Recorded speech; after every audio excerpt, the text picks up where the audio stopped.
Yeah, so I mean, this was just a pre-built PC from Best Buy. I knew nothing about computers getting into it, so I went with them, and I got to be honest, it's done pretty well. I could use a new graphics card, but I almost think anybody could say that. Other than that, I just got the CSL Elite package from Fanatec. I don't think he had it in that picture, but just recently I did get the McLaren wheel, so I think that's about it from the picture I'm seeing there. But yeah. Okay, and just one widescreen monitor. Any thought about going to VR? I think I might need a new graphics card for that. Right. But yeah, I've got a list of things that I would like, and that's definitely on one of them. I've never messed with VR before, so it's definitely a jump I'd like to make. Okay, and you got that secondary monitor. What are you running over there during a race?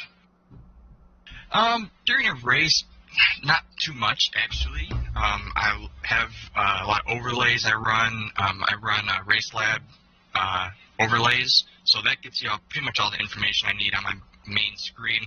The second one, I guess I just like having both, I guess. The wide one is nice for gaming and racing, and then if you got a tab open or something, if I'm watching a race or if I've got something on there, that's where that'll go. Oh, you need dual real timing over there on that other monitor. You'll love it. I can't race without it now. What's that one called? Joel, like Joel. Okay. Yeah, it's called Joel Race Timing, or JRT.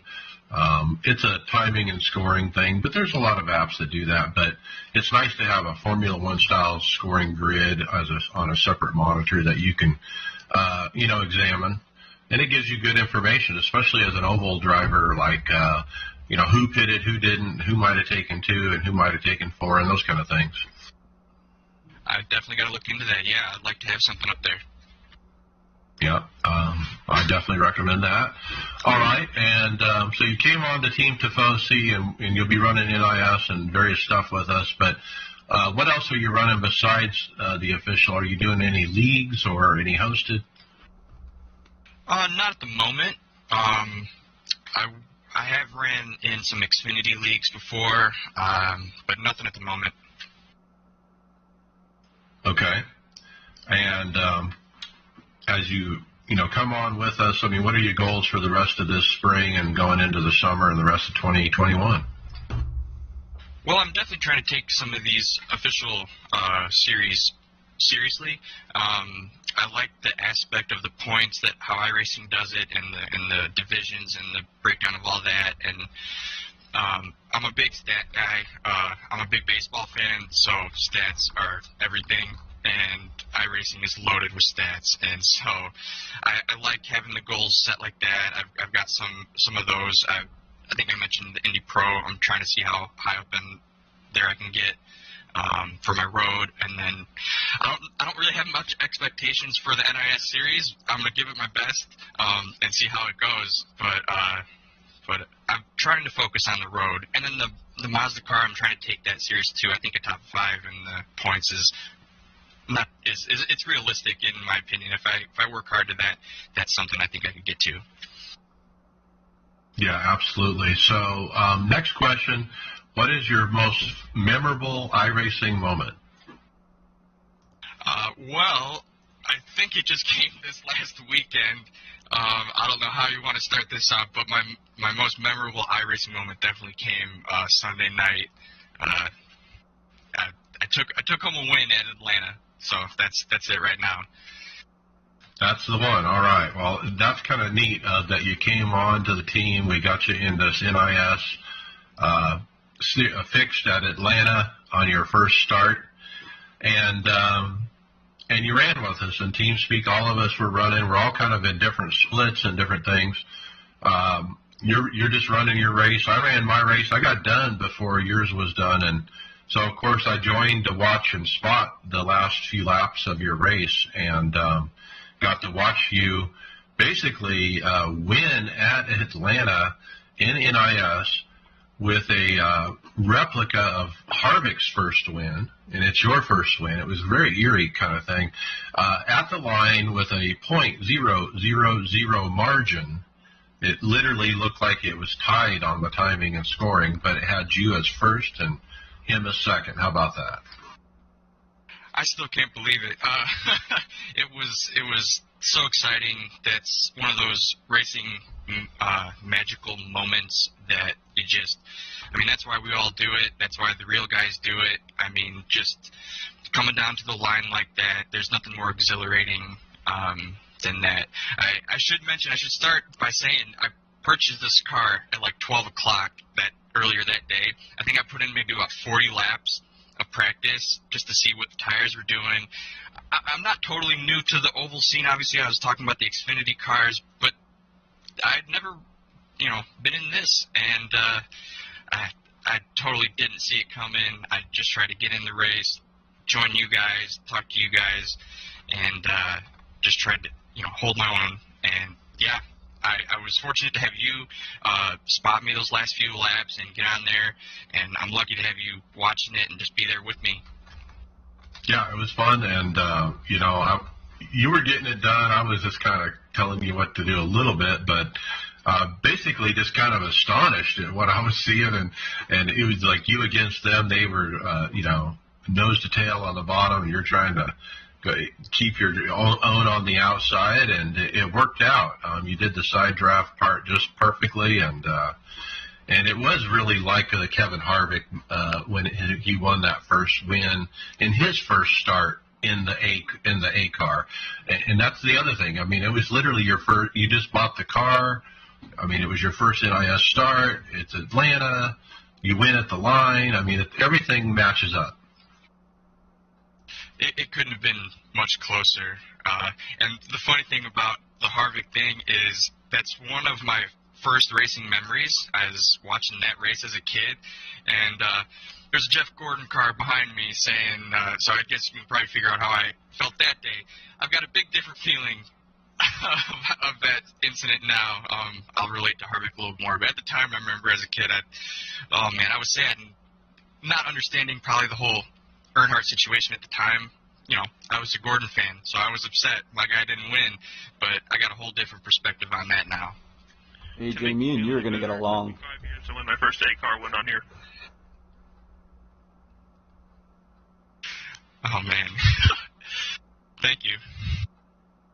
Yeah, it was very cool, and I was really happy to be a part of it because I just love spotting somebody to a win, and I was doing a little spotting there. I don't know if it was helpful or not, but it happened, and whenever that happened, it was like a magical racing moment, I think is what I called it.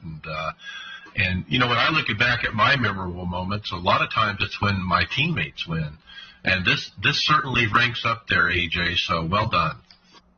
Thank you so much, and I'm still gonna give you credit because, believe it or not, that last lap was my fastest lap of the race.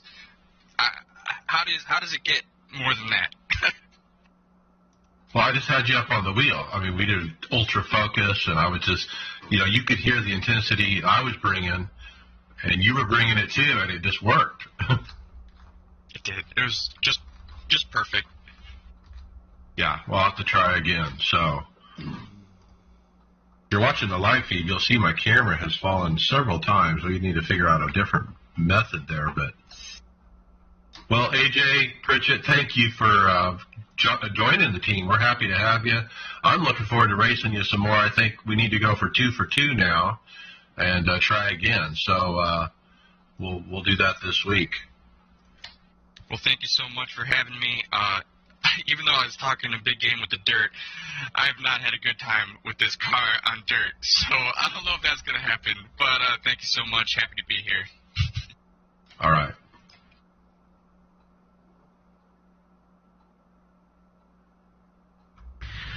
Let's talk topics. The first thing we have is some Coke news. Clipman Sports tweeted a mic check segment, which has the drivers Bob Bryant and Isaac Gans radio chatter with their spotters during last week's Atlanta Coke Series race. Neither one of them had a great race. I think 77 was caught up in some pretty nasty stuff. He got rear-ended pretty hard, and you could tell at the end of the cut that the 44 wasn't terribly happy with his results either. But I think it's pretty clever that they go ahead and put out their radio chatter on a disappointing day. It's nice to see that side of the adventure. Radioactive, but Kligerman style, right? It was cool because it had some insight about why Isaac Gann had to pit, because he was second, hunting down the leader, and he came onto pit road. And during the race, I don't think we really knew why. If you listen carefully during this, he gets black flagged by iRacing for connection issues for blinking, because he was asking the spotter, well, how bad is it, and it showed him blinking on the screen in the video, and then not long after, man, he got black flagged. So it's a tough break for Isaac. He's a rookie, and for him to be in contention to win, he'll get him next time.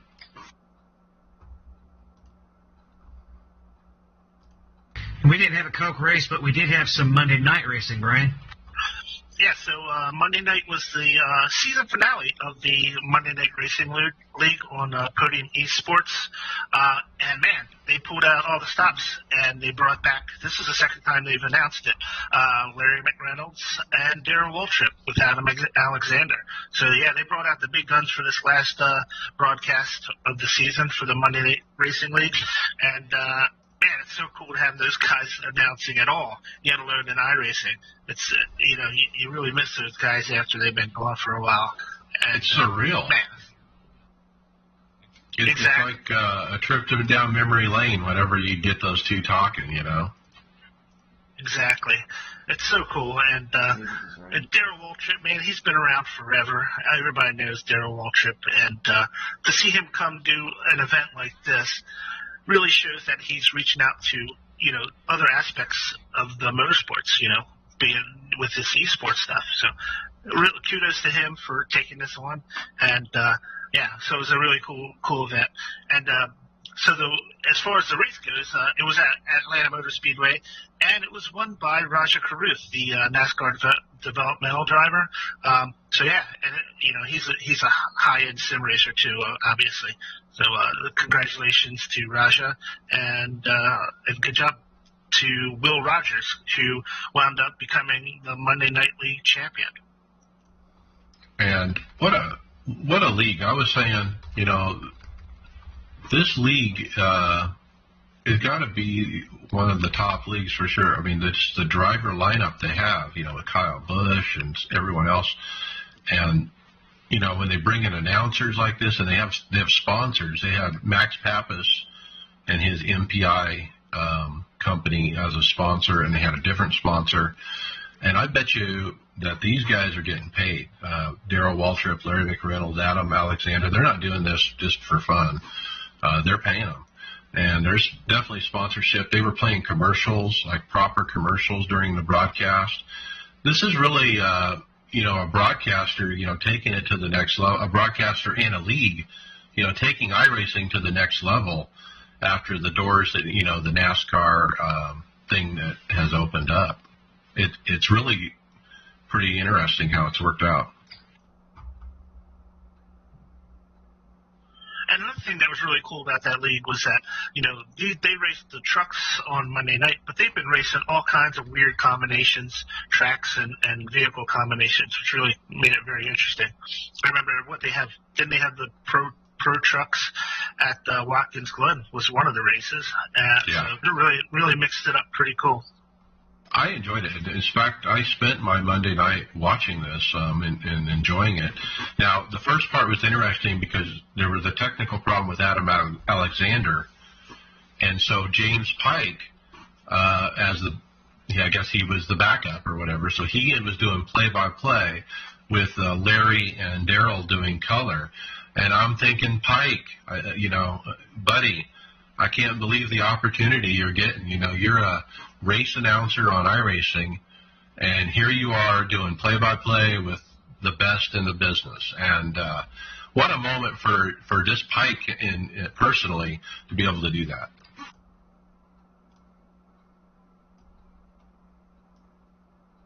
Let's go on to the big story of the week, NASCAR Pro Invitational. And so we're going to kind of go in chronological order. It was good. It showed on Fox Sports 1. It was a new Bristol track. First of all, we got the logo, which is a rebirth of last year's logo, which looks like triple monitors, but it has the Bristol dirt track across the triple monitors and the previous logo kind of in the center. What do you guys think of the logo? It's very meta. Are they going to change it next week because it's not dirt anymore? I'm sure they can change. They can put whatever they want in the background behind the actual logo for each race. Yeah, maybe that's the idea.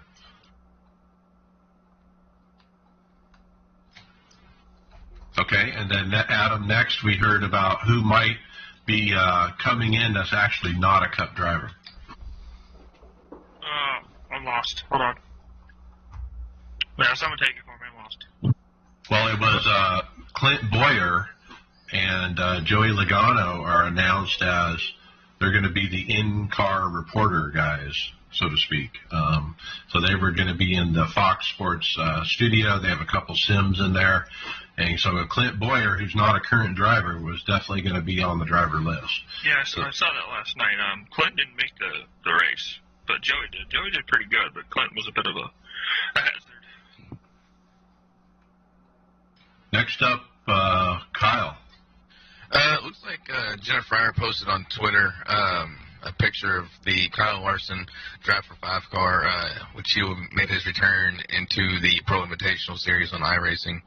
Or was it on the Pro Invitational? Was he in? I don't remember. He was there, yeah. He was pretty good. Okay, I couldn't remember for sure. Slick looking little, just almost a whiteout car with just a little hint of a purplish blue at the bottom. It looks really good. I like it. I think going into this week, we weren't really sure if Kyle Larson was going to be a part of it or not. You know, at least I didn't think so. I mean, what did you guys think? Were you surprised that Kyle is back in it? He's done his time. There's no need to worry about. I think he's perfectly fine. Everybody gets a second chance in iRacing. Why can't he? Right. Yeah, and he's sporting these causes that he has on his car that are causes that he supported during his suspension last year. So it kind of ties in with some of the rehab work that he did over this past season while he was in suspension, and it just carried over. I think it was fine. Okay, and then the driver list finally leaked out. AJ. Yeah, the driver list here looked like we had Boyer, we had Dale Jr. was there, which I don't think they talked about him enough. I don't know if that was a shade to some NBC broadcasters or not, but I feel like they didn't talk about Jr. enough. It's iRacing. How do you not talk about Jr.? I think, say, Cindric was there, but see here, Harvick, Keselowski, and Timmy Hill. Timmy Hill, didn't he get in? Was he there? Well, see, that's the whole story. So it started with he was out. So Harvick, Keselowski, and Timmy Hill were out, but in were Boyer, Dale Jr., and Cindric. Now, other than that, it's the regular crowd of Cup drivers. And so Harvick, I don't know what the situation there was, but he just didn't want to do it, I presume. Keselowski, same thing, but he was going to let Cindric take his car and run his discount tire paint. And then they left Timmy Hill out. And the rumor is Fox was the one who made the final decision on the driver list, and it was also based on if you had one of those NASCAR owner things. What are they, provisionals or what are they? Charters, right. And apparently Timmy Hill's not a charter team. So that's got to be the power of social media, right? I mean, I definitely saw the Twitter and social media blowing up trying to get Timmy Hill in that race, and glad to see it did something in the good this time. Well, let's talk about the cancel culture, Twitter rage. Timmy Hill tweeted out his disappointment not being invited, despite competing in every Cup race the last 2 seasons. He's a full-time Cup driver. And the NASCAR media picked up on it quick and went after this because they have nothing better to talk about. I mean, real NASCAR doesn't have any stories for them to cover. So middle of the week, they love stuff like this. So Jenna Fryer was all over it, and Nate Ryan as well. Nate Ryan said, sim racing controversies are assuredly some of racing's most stupid controversies, and they often seem largely self-inflicted. If a guy won in the iRacing Pro Series last season and runs Cup Weekly, he should have a slot. This isn't hard. Yeah, and this is almost really the opposite of cancel culture, right? This was this is kind of uncanceled culture in a way. We got some more guys that chimed in the NASCAR media world. The Godfather, instead of the Podfather, but the actual Godfather, Dave Moody chimed in and says, who cares how many people compete? Let Timmy in. Matt Weaver chimed in. Yep, I'm not going to read out every tweet individually. Then we also had another tweet from Jenna Fryer. Yeah, hers was pointing out the fact that they even have Timmy's face and name on the promotional graphic for the race because they list out last year's winners, and of course he won at Texas. And Justin Malillo also chimed in, showing that Timmy was trending with 7,000 tweets. Hashtag Let Timmy Race, yeah, it was trending on Twitter. NASCAR fans were all over this, people.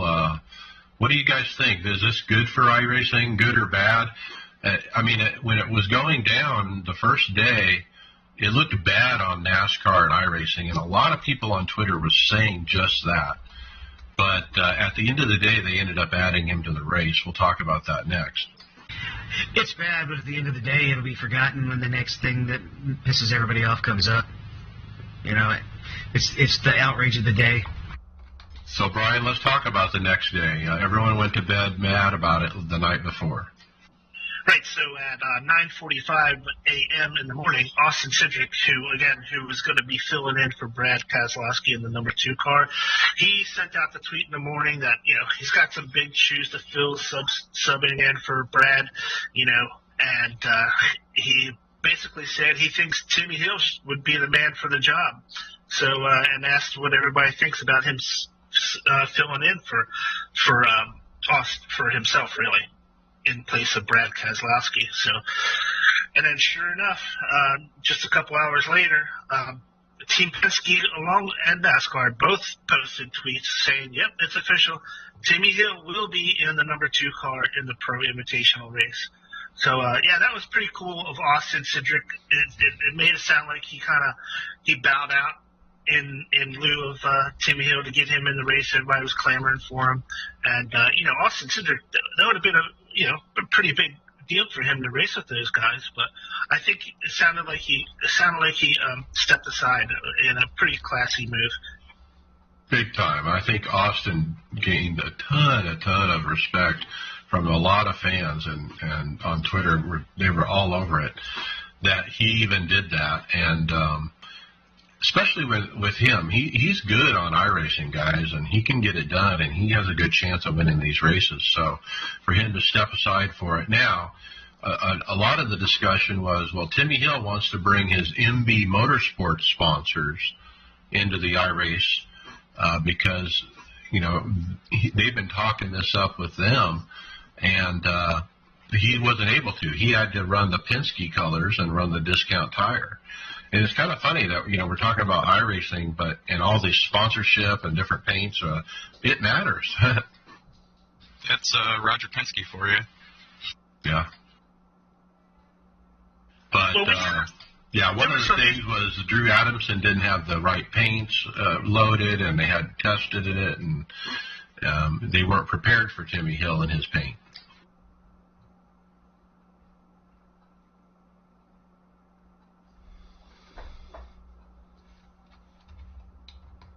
Well, I guess we'll go on to the next thing here. I guess take advantage of who actually won the event, and what a surprise. William Byron on iRacing takes home the checkered flag at Bristol in the first Pro Invitational Series race, and doing a hell of a job of that. Wow, well done. Williams won the most of these so far, And he's definitely the guy to beat, no matter what kind of track they go to, it seems like. Well, he won the same event last year on the concrete. He's got some good help. I understand Logan Clampett and Nick Ottinger have been in his ear, helping this week. So it turns out Bob Pockris was asked on Twitter if there was going to be any prize money for winning the Pro Invitational at Bristol, which he replied to no, that there wasn't, and was curious if there's any donations to charity, but there was nothing set up for it. iRacing actually came through and gave the winner, which William B., $5,000 for winning, which he stated he was donating to charity, which I think is awesome, not to keep it for himself and to give it to those who need it. So I think they're giving the $5,000, but they have to give it to charity. That's the idea of it. Oh, was it the idea behind it? Yep. And I think I saw a tweet from Steve Myers directly to William Byron asking which charity he wanted to cut the check to. So.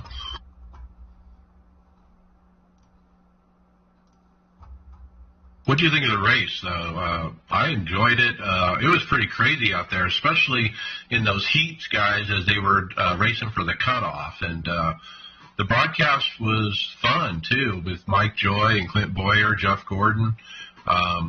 It was really I was entertained.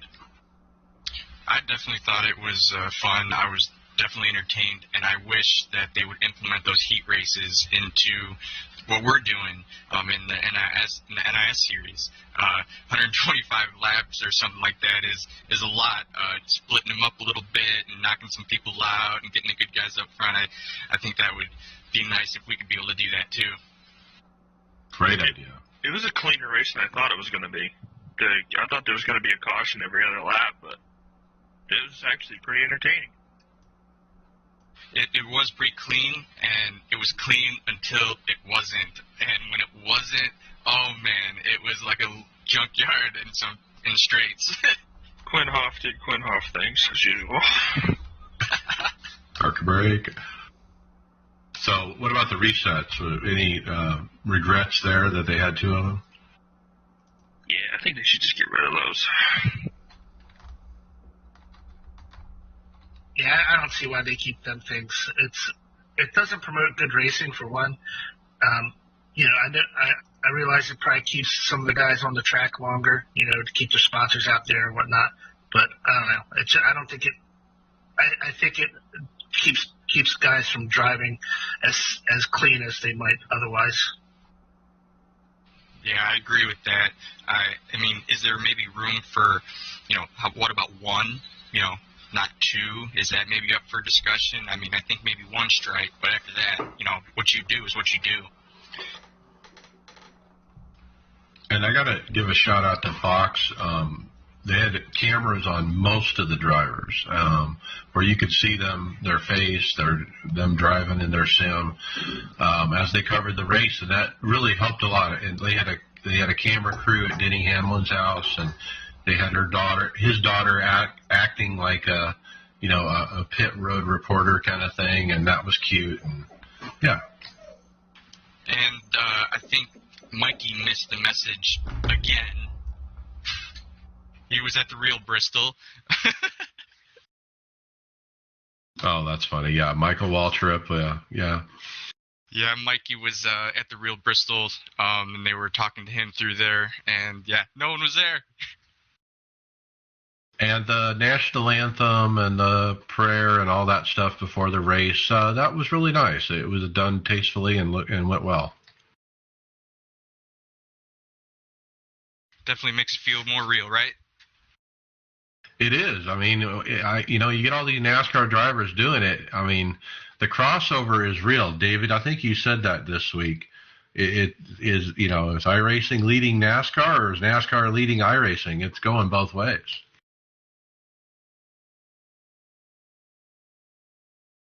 I don't remember saying that. It's been a long week. Okay, Greg.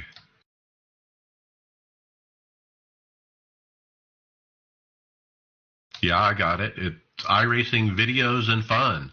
But basically, iRacing put out 2 videos this week.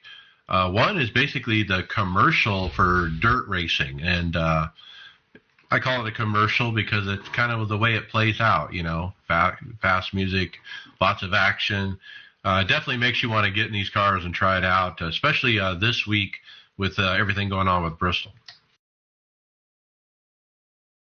That's definitely one of the coolest iRacing videos I've ever seen. All the dirt cars and everything. And you're jogging my memory a little bit here. That, I think, seeing the dirt on iRacing was like a big clincher for me to go ahead and get it, just because there just wasn't any game out there for it. I mean, I know Tony's got a game out there, but I'm not going to bring that up. I shouldn't have already brought that up.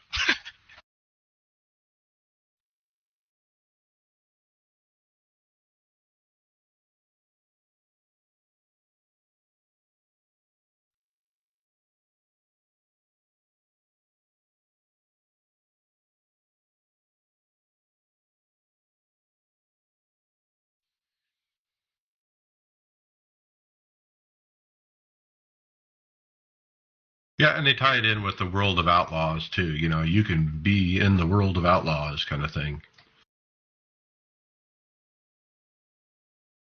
The next one was Dave Cam doing Carb Cup at Talladega.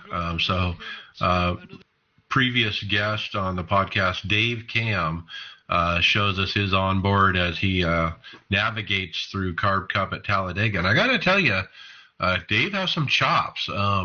I was impressed. He knows how to not bind up the car and not to slow down just because he catches somebody. He just went around them. And he did really well carving his way through the field early. And kudos, Dave.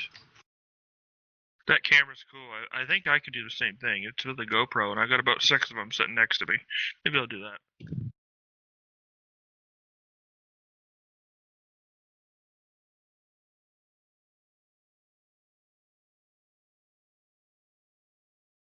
Yeah, I thought the same thing when I was watching that, Greg.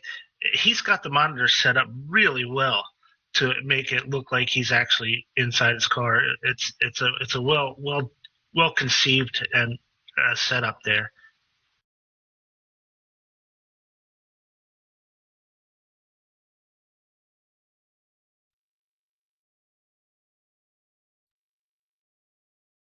Yep. Yeah, if you didn't know any better.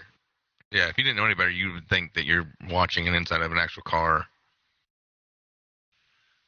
Except that he's gauges, though.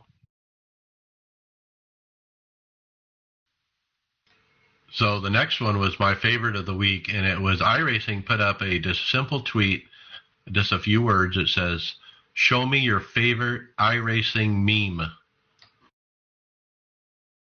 And the replies were pretty good. And I jumped in myself. I actually put up all my best ones I had, about 4 or 5 of them.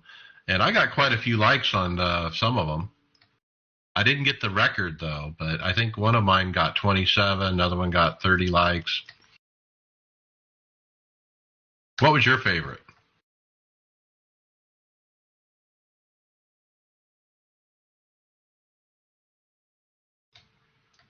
I mean, the one with the gamers coming out after quarantine, where the guy's taking his headset off and he's got a dent in his head. That one's pretty good.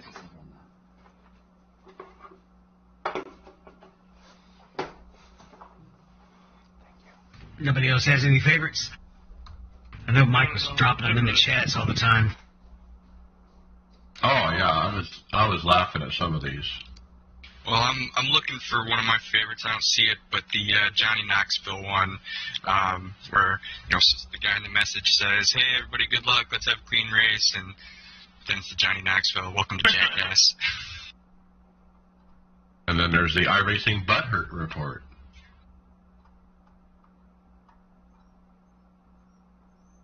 And it's like a report you fill out: the date of hurt, what time, what caused your butt hurt, and it has check marks. I lost, I got wrecked, I wrecked myself, someone said something unkind.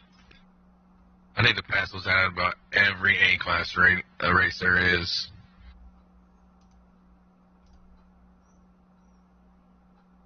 Or I got one of mine got 10 likes. It says, "What did you do, Dad, during the coronavirus?" And he says, "I got drunk and practiced sim racing." And the kid says, "Legend."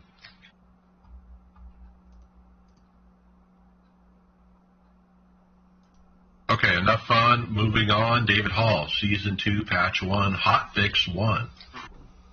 It's kind of funny that you say hotfix, because if you're watching live, my camera's been on the fritz. I just figured out my tablet was not connected to my Wi-Fi, but I got that sorted. Here's the things that iRacing got sorted. They tried to fix an issue where it should no longer be popping up the UI during a sim session with the login prompt. They did something in the paint shop where it will automatically check and see if a paint file has been updated, especially in cases where they weren't before. There's some changes. Fix an issue where the caution period begins while the leader is in pit lane. Yeah, they're paying attention to cautions, at least on that. A lot of fixes to the tire pressures on dirt racing. They made some changes to the dirt model, but to make sure they're not completely sure it's all right, they're still taking it off of the Arca Impala. The damage model. Yeah, the new damage model. The Arca Impala, the 287 cars in the street stock. Looks like they did some animation tweaks, and then there's a lot of little things with setups adjusted on several of the cars.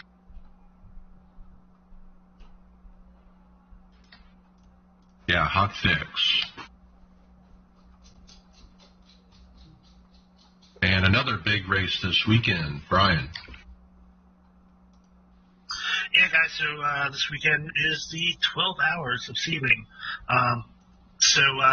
Greg West, he dropped the details on the forum, and here they are. So there's going to be 4 different time slots.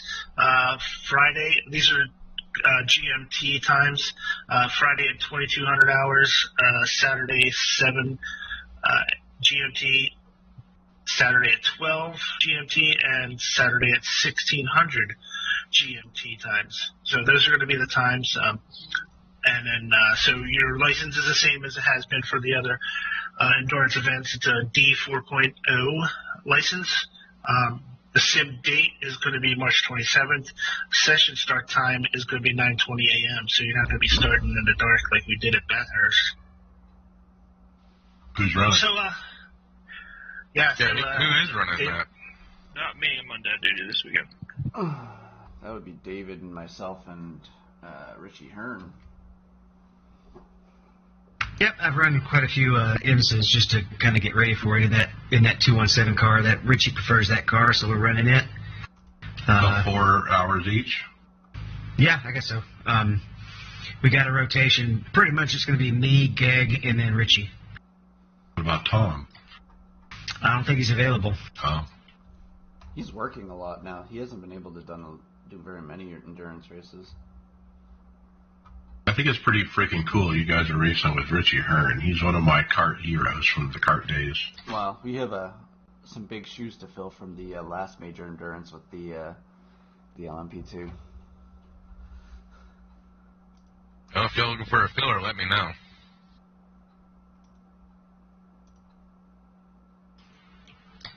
Kyle, yeah, we'll have to get you involved in these group events for sure, now that you're with us. I enjoy those endurance races. You just became David's best friend. Yep. Watch out. I need a 919 teammate. Learn that car. Get some experience in that LMP one, and we'll be golden. All right. Better learn how to pull up that stream. Okay, next up, a sad story. Rest in peace, John King. Mike Olette from the Major Series regrettably posted in the forums the sad news of the passing of Blackadder team owner John King after battling brain cancer. He was a passionate driver, team builder, and mentor to his fellow friends and iRacers. And I don't personally know John King, but based on what I've seen in the forums and so forth, he's touched a lot of people and he's been around quite a bit. I just joined the majors last year, so I didn't really get to know him. But he was already serving as one of the competition committee at that point, and particularly when I remember last year when we were doing the Daytona 24, he was creating a lot of replays and wiping out all the paints where you couldn't tell who was who, and then making a judgment on the replay just to kind of give everybody some whodunit learning experiences without calling a specific person out. That was the main memory I actually had of him, was going through and doing all that. Yeah, Christian Schallner also posted in the forums, who's a staff member.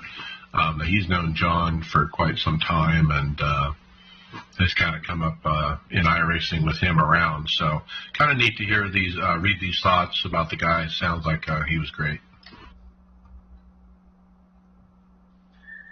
Yeah, apparently he used to be a driving instructor, and just was a big motorsports fan, and it all carried over to iRacing when he got into iRacing as a car owner.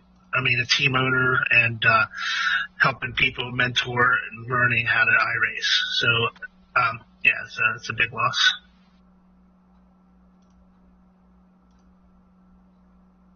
All right, well, we'll move on here. Topic on this one is someone has raced as me. Never thought I would actually read something about this or hear anything about this.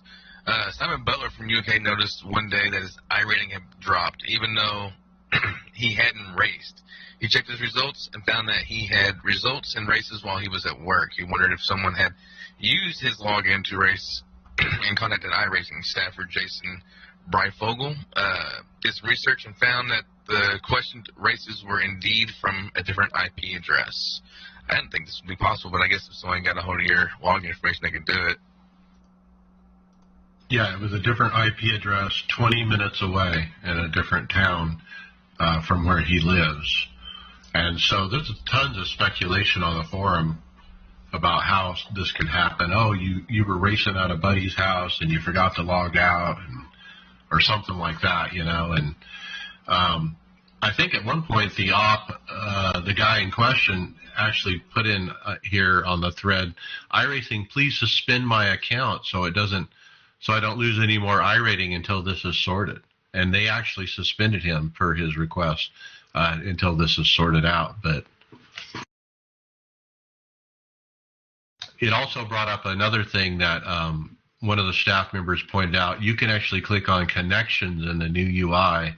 There's a thing called connections, and see where you are logged in at and actually log those people out. And I think that's what they did before they did the suspend thing.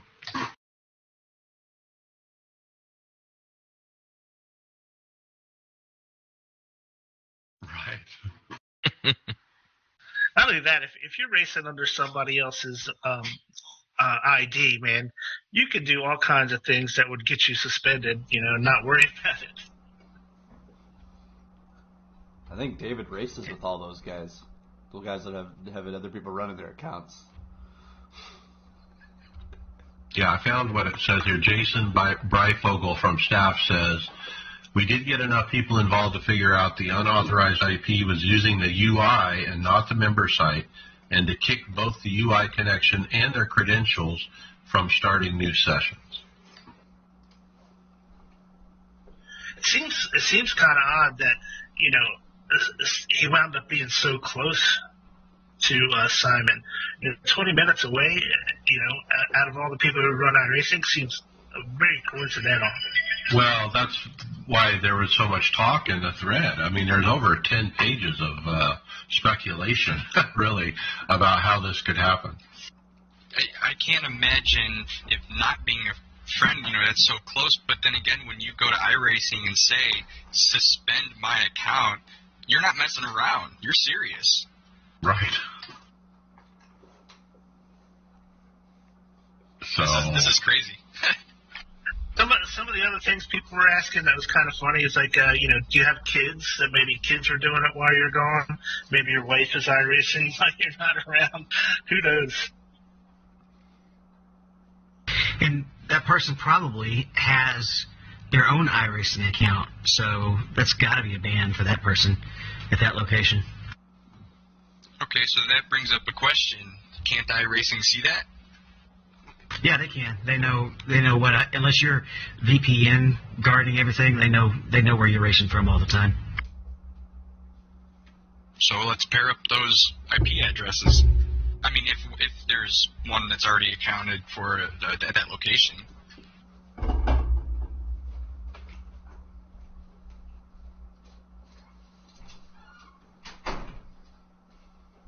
Yeah, it's fascinating to read some of the stuff, speculation, different ideas. So, AJ, tell us a little bit about some of the Porsche. Sure thing. We got some Porsche news. Porsche Motorsports posted a tweet letting fans of the Porsche All-Star race that you can vote for which car they will race in the final Monza between the Cayman GT4 Club Sport, the 911 RSR, or the 911 GT3 Cup car. So that'll be interesting to see. I think they've been running the GT3 Cup car. Cayman. Ah, okay. Yeah, I knew it. So yeah, they've been running the Cayman. So you got to imagine they're going to be voted for something different, right? I would personally, they run the 911 too much with those series. I'd like to see the 911 RSR and not the Cup one, because the RSR is an awesome car. Yeah, the RSR is phenomenal. I love it. I'm thinking, what's the advantage, though? There's got to be an advantage in one over the other. Well, the RSR's got a lot of grip. It is a looser car than all the other GTE cars, but it's, other than those other two Porsches, the 919 GT3 car is very, very tail happy, and you got to be a certain, all the guys everyone that competes in that series is talented enough to drive it. I just would like to see them in a higher horsepower, faster car.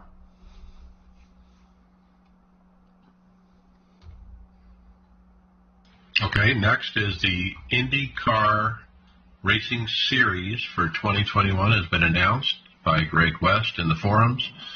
It is will closely follow the actual 2021 IndyCar Series, and it's like an NIS, but it's IndyCar. So they only run 5 time slots per week, Thursday, Friday, Saturday, Sunday, Monday. Those are GMT, though. But it's the same idea where there's limited time slots. It's not like every hour or every 2 hours or something like that. Would we be able to get setups to be able to run this? Because this looks pretty fun.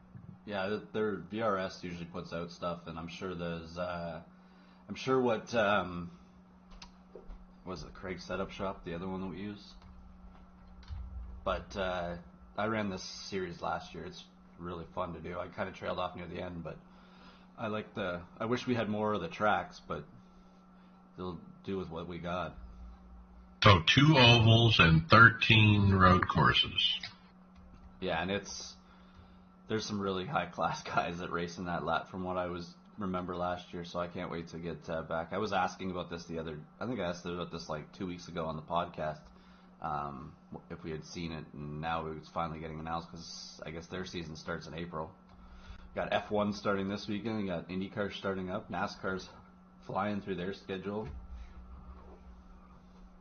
Yeah, April 12th is when we're starting up, and that's going to be the Barber Motorsports, next week Sebring, and then Texas, Indy Road, Indy Oval, which will be May 24th, so that's Memorial Day weekend. Yeah, we should definitely try and put something together on that. So the Indy 500, I take it, is part of this series, and so if you run the Indy 500, you're running the series. So if you want to make a run for points, you got to run them all, right? See, I think if we start out right from the start of the season there, Adam, we'll have like a better advantage going into the Indy 500 too. Usually we just run the Indy 500 and kind of adapt during the race. It'll be interesting to just drive these cars around for a bit and then be running in the 500 with some experience in them. I don't think the Indy 500 is part of this series because the race is only 150 laps and the real Indy 500 is what, 200? Yeah, so what they're doing is like the NIS is doing. So the Indy 500 will be a separate race totally from this. Yeah, it's Okay. special. Yeah. Yeah. Yeah, because it has a separate qualifying setup and everything. Oh, that's true. Isn't it? Yeah, but it's also you can do multiple qualifyings for like the whole week, can't you? Yeah. It has qualifying sessions where you run 4 laps at a time. And I think the splits, I don't remember if the splits were done just by qualifying last time or not. Yes, it was qualifying time, if I remember correctly. And if you want to see how much that race means to someone, go look at Jimmy Broadbent. He got that big W last year, I think, wasn't it? I have 2 seconds the last 2 years. The question is, though, did he call his win before he got it? I know the guy up above me did. So what's the big surprise this week, David? Well, we're going to Sweet Home Chicago. They're going to do a road course there, or no, a street course, right? Yes, it's a good song, isn't it, Adam? I see him shaking his head. He can hear the song in his head now. I ain't going back to that place. Oh, that's right. Adam's Navy, and that's where they have basic. And you don't want to go to basic there in the winter. Yeah, or school, like I did. It was awful.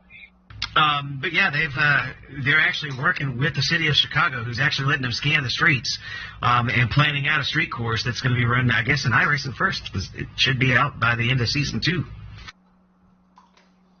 I can't imagine a cup car in the streets of Chicago.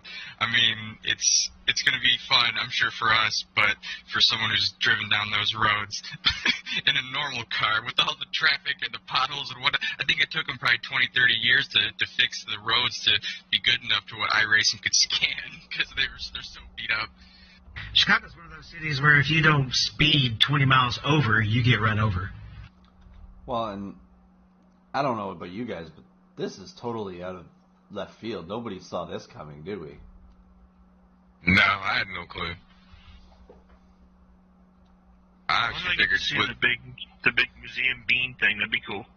Well, and it actually, the surprise didn't get dropped by iRacing. It got dropped by NASCAR. They actually showed a hot lap of it on the NASCAR website, and that's what started to draw the attention, because it just kind of went viral. That first one that you were posting there last night, Mike, that was like, it looked like it didn't have everything wasn't rendered. It was obviously in a progress still. Yeah, this is a tech track, kind of like Long Beach was for the longest time. So it's not going to be a finished track. The NASCAR guys are going to run it on the 5th race of the Pro Invitational, so it's got to be ready by then. It basically looks like they've done the silhouette of the city in the background. It's obviously very little detail, but just watching this car go around this track, does it not look like it has no grip at all?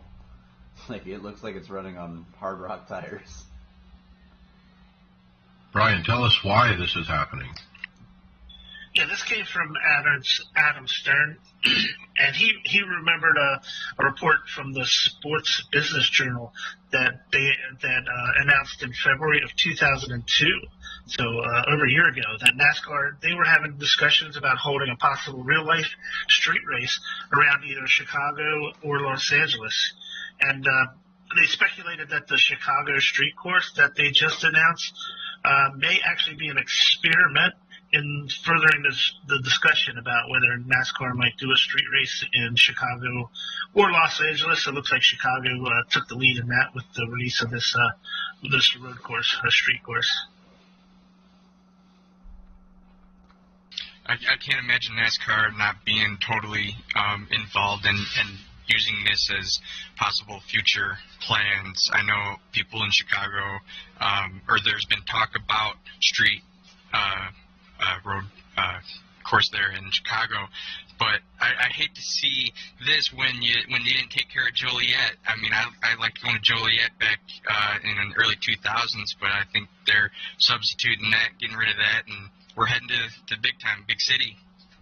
Yeah, well, Joliet wasn't gonna. If real estate was more prime there was no way that track was ever gonna survive. Chicago was one of the best tracks I thought, just because of the unique backstretch where being curved. But I was wondering what would be the first city that they would try and do a street course for NASCAR if it actually does happen. if they were going to actually do one that already existed. Like, I mean, you got plenty to choose from that they race at. There's some races at IndyCar wise, so I don't understand why they're stepping out of bounds a whole new way, but it's exciting. Toronto or something, you know? Well, they want the Chicago market. That's why they're going there. Yeah, without being in Joliet. So if you look at the renders that Adam Stern posted, man, the one of the city from the blimp view, it's actually done pretty. I mean, it looks like it's fairly complete along Lakeside anyway. It's pretty impressive. I tell you that. It's pretty accurate too. It looks good. So we're gonna get to buy this? Well, actually, that was the question that was brought up in the iRacing forums. Was asked if it was going to be, open to the general public, or if it was just going to be kind of a one-off, basically to the iRacing only. And they actually stated that they are actually going to release it to the public, I guess, once they have kind of somewhat finalized it. Like it was said, it might just kind of be I'm sorry, what'd you call that again? Type of track? Tech track, yeah. It's going to be a tech track. It may eventually actually become a full-on sim track. I'm not too sure what's going to go on there yet. I guess we'll find out in the near future. Yeah, it's some interesting input there from, I think it was Steve Myers. There's a quote here. I'm going to read it. It says, "And this is a very different project than Monaco. The vast majority of the track is on the lakeside of the park. Yes, we're going to have to model some of the city, but not as much as a track more centrally located in a city. When it is done, it's going to be beautiful. The parks are going to be gorgeous, and there will be an iconic shot at the start-finish line with the fountain in the back." So I guess they're just not as much of a traffic disruption scanning there versus right in the middle of Monaco. Monaco has elevation. It's got the lake, the boats, and everything else. I think we've discussed this already. Monaco is a pretty busy city. When they do the F1 race there, they open it up, race on the track, let everybody drive around in the middle of the night when they're not racing on the practicing on the weekend, and then shut it down to race, and then it's back open again. So I don't think there's any time. I think Monaco's a good bet if they're going to do Monaco. It's probably going to be the same way they did Hockenheim. Buy something that's already scanned it is probably the best way, and then try and do some stuff with some photography to fill it in. Okay, next up, an article at HendrickMotorsports.com about the crew chiefs at Hendrick's using iRacing Bristol Dirt to prepare for this Sunday's event with NASCAR. And there's some quotes here from the crew chiefs. I'm going to read a couple here. Greg Ives, who's the crew chief for the 48, said, "iRacing is a huge tool for us as engineers and crew chiefs for us to understand what we may be challenged with. We try to set up changes here and there. It doesn't technically correlate 100%, but it does give you a general idea of what changes may do." You wonder if they're using programs like Motec to see how the car responds, and because obviously the track's scanned for it. Well, actually, I guess Bristol was never actually scanned for the dirt. They were just scanned for the other part, wasn't it? So it'd be hard to use some data like that to do it. I don't understand how they're using iRacing completely to actually get an accurate assessment of it. Alan Gustafson, crew chief on the 9, said, "iRacing does an amazing job. It's probably the best information we have right now, to be honest." Which might just be the lack of information they have in general, but I'm sure it still helps quite a bit.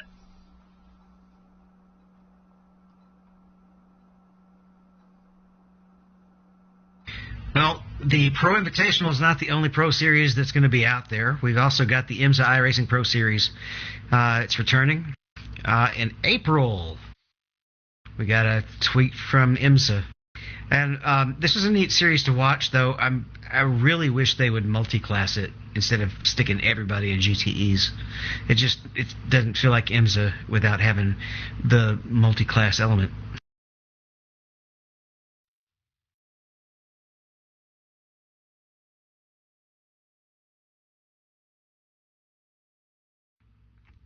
I don't know what you mean. Why is the Ford GT in there?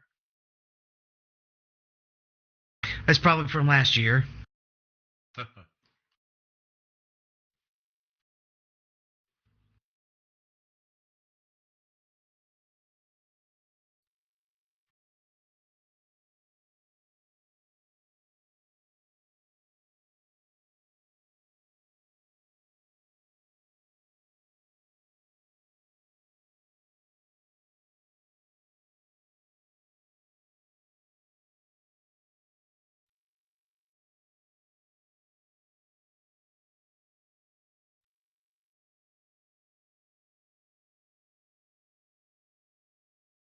Or you could run dual races and have everybody flip-flop.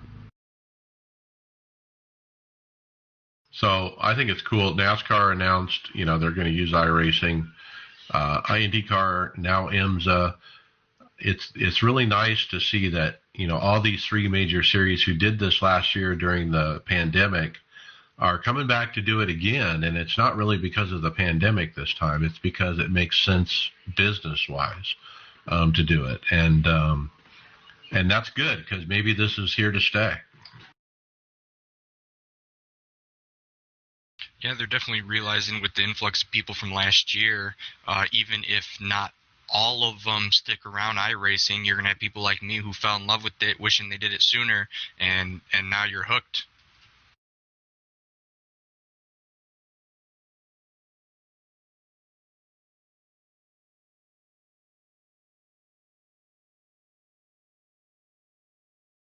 Yeah, if you judge by those special events and all, they've been killing it with participation.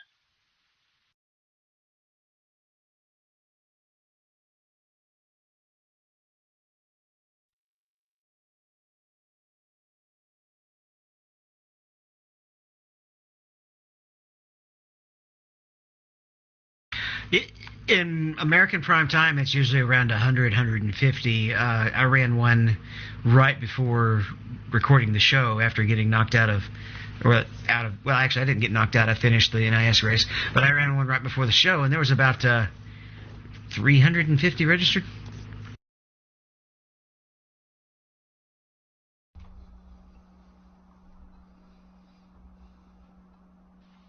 So, guys, if you need any more proof that iRacing is getting pretty mainstream, you have to look no further than the LA Times, the newspaper, the LA Times. They featured an article about the iRacing and the Pro Invitational series, how last year it took over while the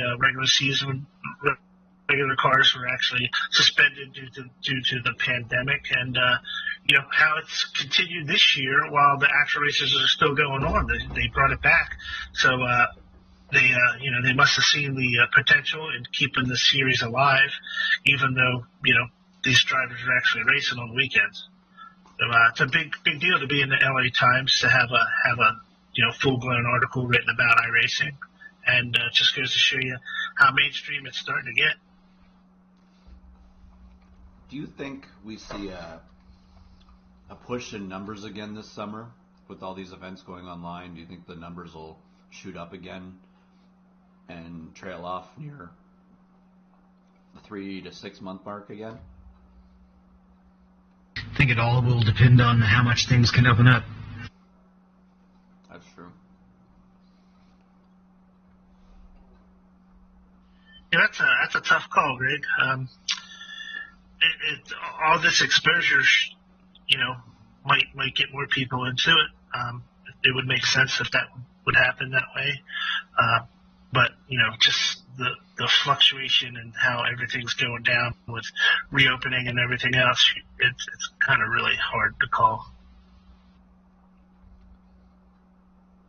It won't be as big a bump as it was last year, probably, but I think you'll get some increases for sure. I mean, last year everything was locked down.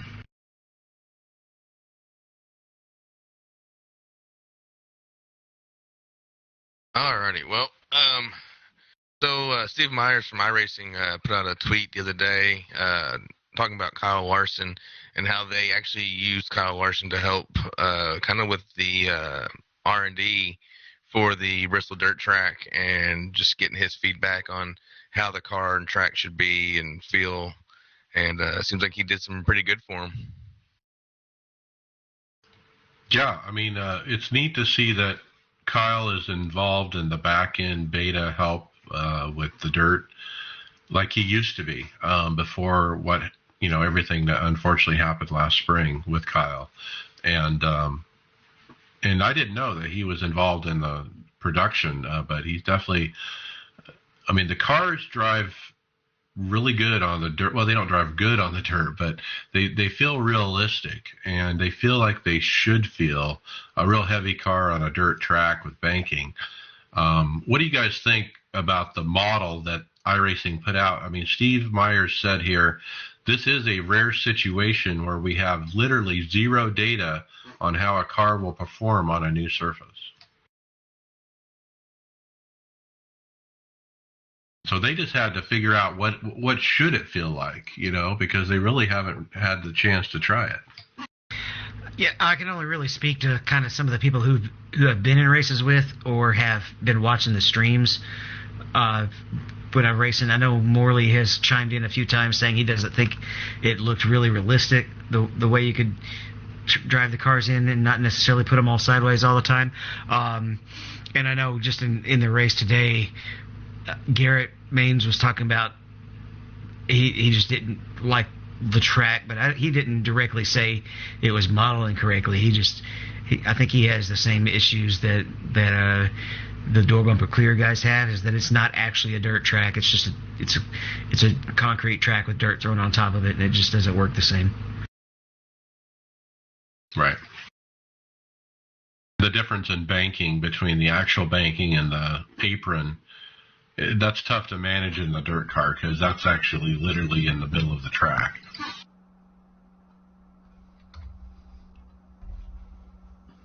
Next up, a new damage model development update from Alex Gustafson from staff posted a note saying iRacing is aware that the suspension on the current new damage model cars is weak in some situations. They are working on the problems on a car-by-car basis and will release updates when they're happy with testing results. So it's just kind of an official notice, hey, if you're running a car with a new damage model, that could happen.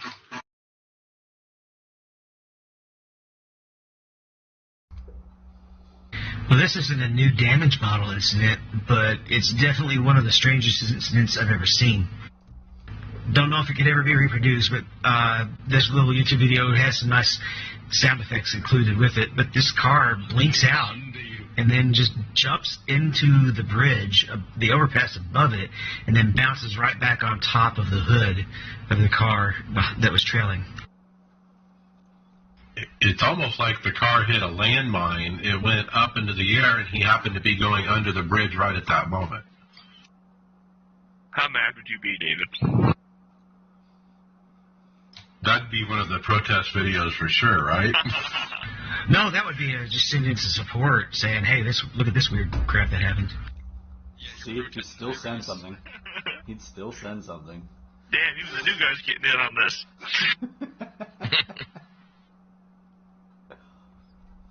I like this guy. I'm just watching that for the first time, and I can't help but laugh at this. But the original video did not have that sound effects. The sound effects make it even better. My question is what would cause it to jump up in any certain, obviously it's a broken code, but to actually do it there, clip the bridge, and you'd think the bridge wouldn't be completely solid like that as a coating, but I guess maybe it is. I don't know. But that's just crazy. Well, You know how every time a car blinks now, they shoot out a puff of smoke. So it has to be something related with that part of the coatings. You know, a long time ago, that didn't used to happen. When somebody was blinking, it wouldn't kick out the smoke, but it does it now. It gets really distracting. You can even think that there's a wreck happening if somebody's blinking really bad. Yeah, it can get overwhelming. This video was posted in the forums by Azrael Nazli from Asia, a 6-year member, and his title on the forum post is "The Most Terrified Experience in VR." If you've got VR, pick one of the tracks like not Laguna Seca, but Lime Rock, and instead of taking the right-hander after the start-finish line, just floor it and try to go straight and keep your eyes open. Without blinking? Is that like a challenge? It's you see the wall coming at you and you flinch.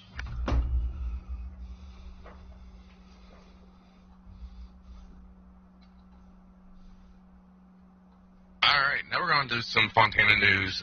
And I wish I would have read this before now because they're doing a giveaway on March 30th, which falls on my 1-year anniversary with iRacing, and I just renewed my subscription the other day, so could have had a chance to win a free month's membership because they're doing this giveaway where they are giving away a Coca-Cola mini fridge, Victory Auto Club Speedway Victory Lane hat, and a year membership in iRacing. You can go to their post, and it has a link to fill out the form to be entered in. Dang, I wish I would have seen this before now. You can still enter in. If you win it, it'll add on to you every year. Yeah. Yeah, it'll just This would have saved me for next year.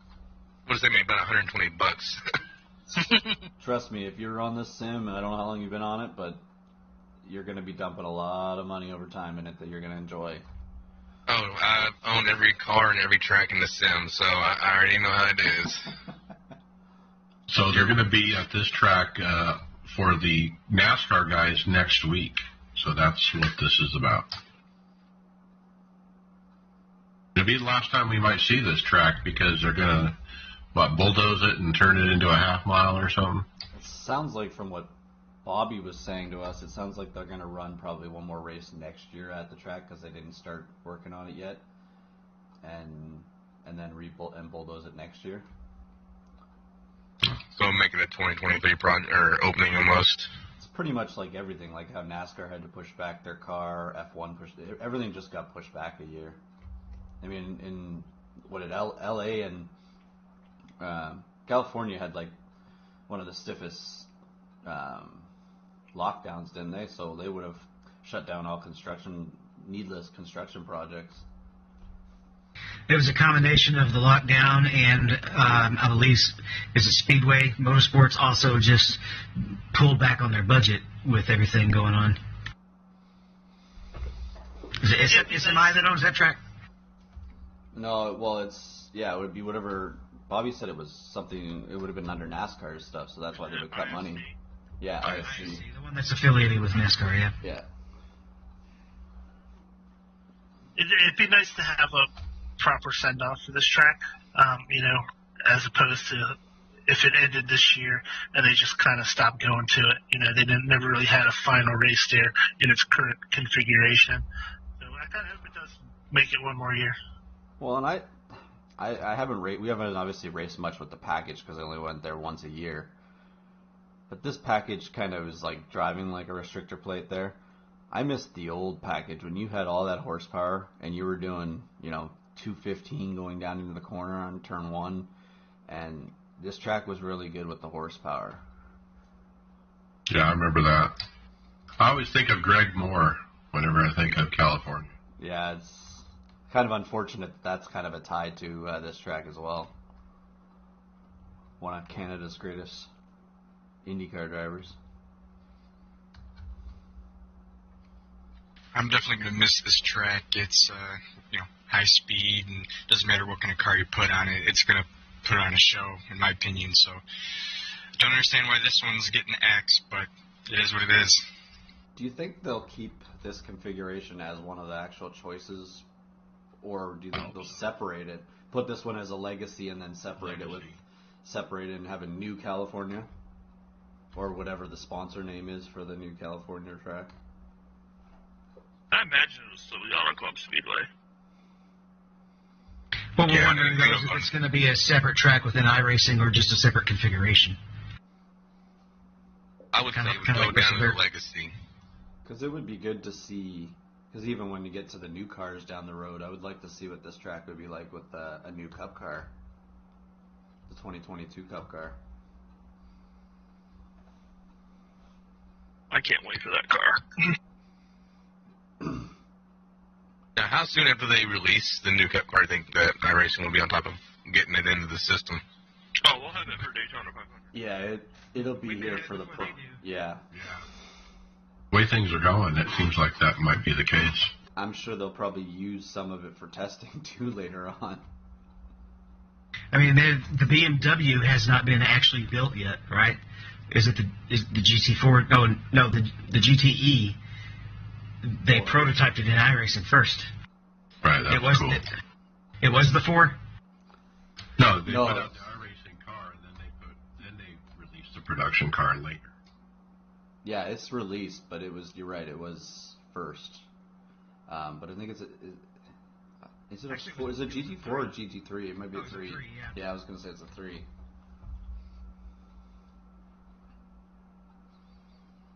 Okay, AJ, IndyCar.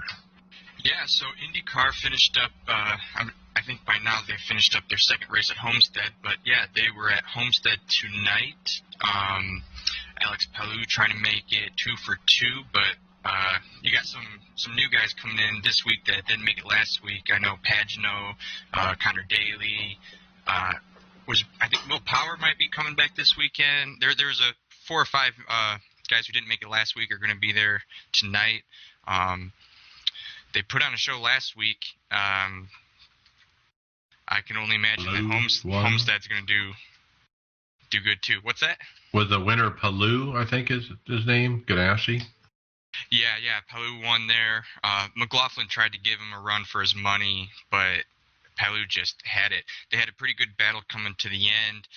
McLaughlin tried to send it on the inside of turn 1, and he held his line, but then so did Palou, and Palou ended up not pushing him wide, but ended up getting the better line in turn 2, and then McLaughlin went wide and lost it. But out of that race, really the standout was probably Braden Eves. He's a Indy Lights driver, and he was in the race. He was catching Palou at the end. I think he only ended up being about 3.5 seconds back, but some young talent there coming up. I was wondering why they let him in the race, but yeah, I guess that makes sense now. Yeah, he's one of the top Lights drivers. You're going to see him, and probably maybe next year, as soon as next year, if not in 2 to 3 years, definitely. He's coming back from a pretty bad injury. He suffered last year, a neck injury, but I think he's doing well and back to racing this year. Yep, and this Homestead race, it literally happened as we've been recording. I looked on my phone. The winner, Sage Karam, won it. That's not a surprise. He's definitely on the sim a lot, so he's probably got one of the most practice out of anybody. He usually wins the road courses, though. I wouldn't know him more as an oval guy, but I guess, he's an all-around talent, right? Yeah. Yeah, you're right about the road, but I think he takes a grip to iRacing. I think he just likes iRacing. Well, he's probably, last year he was competitive in all the races for the Pro Series, so. Well, look at what team Till he on one of the packed- big teams too. Till he packed in his toys and threw him out of the sandbox. The Team Redline or one of those. Oh yeah, is he affiliated with them? Yeah, then It was last year. yeah, then he's got good setup help then too, and good feedback. Okay, podcast housekeeping notes. Don't forget the Aftermath podcast. Get it out there, guys. Don't forget our website, iRacersLounge.com, where you can see the show notes, literally what we look at while we talk on the show. And don't forget about Spotlights by Midwest Simulation. If you buy those from them, you can get 10% off if you use the coupon code iRacersLounge. Hey Mike, can I Yeah. Sorry, I just say one thing about the spotter lights too. I don't know anybody that has an older version of their spotlights as well. He's updated the firmware for it, and it now gives access to all the new light stuff for the pit road. So when you go down pit road, it'll flash on the monitor, or as David and I, we have it in our VRs, and then it also will tell you when your fuel's low too, as well now too, even with the older models. So it's a nice addition with adding that software with it. Cool. All right, and then Performance Motorsports Network, we're still on over there. Fantasy, Brian. All right, guys. So leading the board after this week at Atlanta is ResDog. He's in the top spot. G.I. Jojo drops to 4th this week. He must have had a tough week or forgot to put his picks in. Adam, you're there right behind him at 6th, right? And Greg's in 9th. I'm still in the same spot. I didn't move. Bobby Jonas is in 11th. Tony Groves, 13th, our winner from last year. So he's got a lot of room to make up. He usually does really well closing out the season, so we'll keep an eye on him. He's in 13th with Chris Scales right behind him in 14th. Tony Rochette, 17th with Mike. You're in 18th right behind him. I'm marching forward. I actually did really good at Atlanta, but actually, Adam, you did a little bit better. You had 213 points. Yeah, that wasn't horrible. I'm using too many good picks, though. Gotta back that down a bit. Yeah, I'm afraid I'm doing that too. Right now, like, what do we have? 6 races in, 6 different winners. Like, how do you have a favorite? I mean, obviously Larson's done really good in collecting points and stuff near the end of a race, but the rest of it's been a toss-up through the whole field. Like, but if you notice, it's in groups. Like, 3 of the cars from Joe Gibbs run as well, then and 3 of the cars from Hendrick, and then 3 of the cars from Penske, or the 3 cars from Penske, and then it scatters from there on.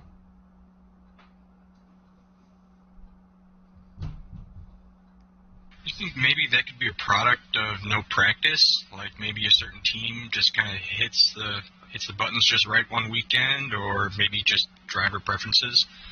Well, I think one of it's got to do with Chevy's car has gotten a lot better in the last year when they got that new nose and the more aerodynamic for the back. When they made that car a lot more stable, they gained some speed. But I find it odd that Ford as a manufacturer, you got Penske's doing really good, but Stewart-Haas has just kind of fallen off. They don't seem to have any pace. And I don't know, obviously they work in different shops and stuff, but you'd think they'd be able to find something, because Harvick's the only car in that stable that has had any decent finishes. And he hasn't really done that great this year. I mean, some of the tracks he's usually does really well. He's actually suffered. Las Vegas, he was terrible. Well, and he was picked to be one of the favorites for Atlanta. Like, that's a track that he used to dominate on. Well, the series is always cyclical. You're going to have people that struggle for half the season, and then they'll come on later. You mentioned the new nose 2 years ago. Hendrick couldn't do squat, and now they're dominating. And something will happen a half a year or a year from now that'll put them behind again. Everybody keeps finding this trick or that trick or this edge or that edge. That's just the cyclical nature of NASCAR. And I don't want to go too long on here because we got to get going. But I find it odd. I was kind of worried about Hendrick, losing all their veteran drivers. They got Chase in there winning the championship, but I thought the dynamic would be a little bit weird having a whole there's no veteran there. Champion besides, Chase got it last year, but I just think that I was worried about them, and their speed this year has just been undeniable. I think they've been in top 10 every car, almost every race this year if they're not in an accident.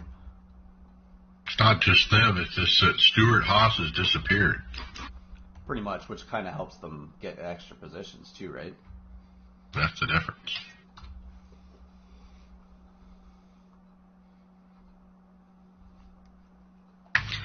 Okay, it's time to talk some hardware and software. I'll be picking up the first topic. We have a new hardware partner for iRacing. They are actually teaming up with Next Level Racing to make their own iRacing rig.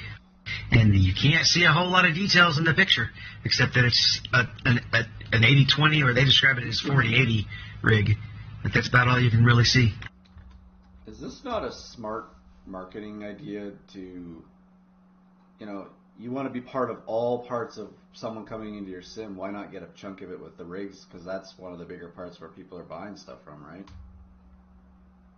I don't know. I kind of feel different about it.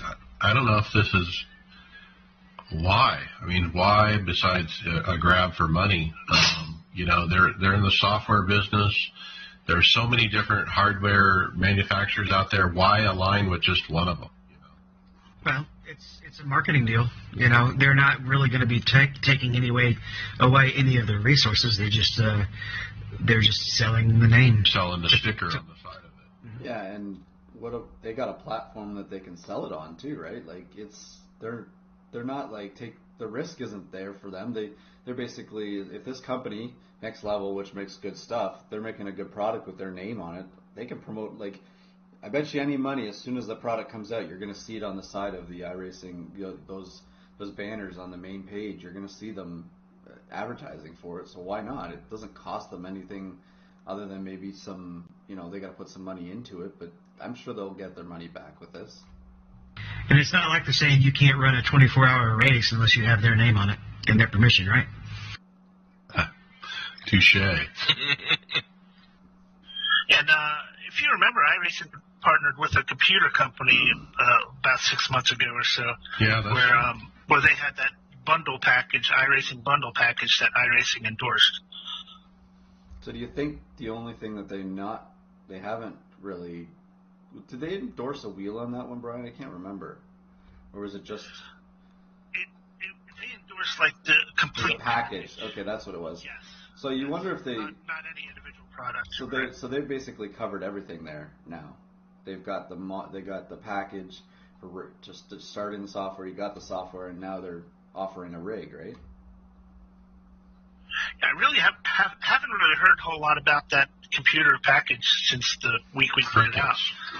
Yeah, I mean, no advertising on their website since that first week. So I don't know. That's a different deal. I think a lot of people do their own thing nowadays, or they go to those building sites and get a lot of that stuff done, right? It's that was a bare minimum package too, wasn't it? It was a starters package. It was an entry level, yeah. Entry level. It wasn't anything high end, that's for sure. Speaking of not high end, how about a rig review? I wish Tony was here for this. Well, I wanted this transition too. You stole my transition because I was going to ask Brian, could you use this rig to climb the ladder on iRacing? Oh God! There you go. That's the biggest dad joke we've heard. So this is a rig that obviously somebody custom made, and what they did was they took one of those little giant ladders, that A-frame ladder when it's opened up. Little it's Giant? flat on its side. Yeah, Little Giant is the brand name of the ladder. I just think it's funny. It's laying on the side. Laying on its side. The seat is attached to the ladder on the bottom. It's got on the part of the ladder, the A-frame that comes up towards the seat. He's got his steering wheel mounted on that, and he's got pedals inverted through the rungs of the top of the A-frame ladder. So, wow, this is pretty ingenious, I guess. But I don't know how well it's going to work. It looks like it'd be tough to get in and out of. The pedals are inverted in the position they're in, so that's kind of neat. But wow, what an interesting idea there. Anybody that's a wrestling fan, I'm guessing this isn't Matt or Jeff Hardy's rig, is it?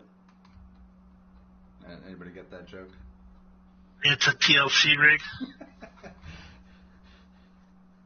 It's interesting. I mean, it looks like it might work. Yeah, I think so. I guess it would. They got it outside for some reason. I don't know if you've ever racing it outside. I guess that's where they built it, but now they got to carry it in like that. It's just Yeah, Sorry. Sorry. Okay, go ahead, Kyle. we're missing a monitor though. He could be VR. VR. Oh, sure. Exactly. Do you really want to use a ladder? Like, there's so many other things you could build it out of, but I guess you do what you got there. When you're racing there, you're not going to hit your knuckles off the ends of the ladder. It kind of looks like they're pretty close. Or is it just how stable would it really be? Well, there's some good adjustability, I'm sure, right? Like in and out adjustability. Yeah, it's going to be adjusting every corner. Can you imagine if you tipped that thing over? Because it could, like leaning. It's a motion rig. Like Garrett Smith last night. Is that what he did? Yeah, if you watched him, he was leaning into every corner. Oh, yeah, he does that. Yeah, he's normal like that. Okay, next listener Eric Whiting sends in a couple stories to us. Thanks, Eric. The first one was SimLab is selling D-Box 4250i G3 haptic system, 8,699 euros for a 1.5-inch actuator size. If you go to the 3-inch, holy cow, 26,779 euros.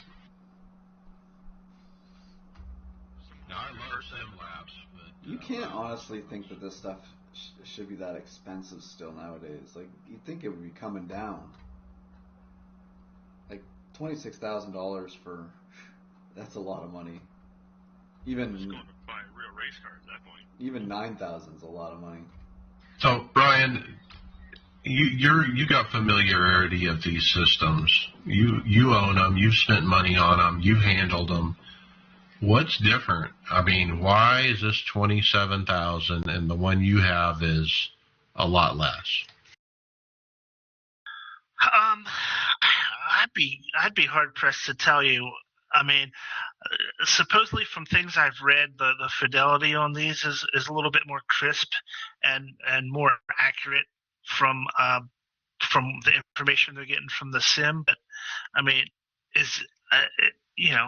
my system was like $2,500. The fidelity is not going to make up that much difference in what I'm looking at here. I don't see the value in that, other than just to say you got the top of the line most expensive thing out there. I don't know. Well, if you change it to the 230 volt, it's another $1,000 on both of them. Holy cow! How do you justify the $1,000 just to go from one kind of voltage to another? That alone is a ripoff. Well, that means you've got more power available.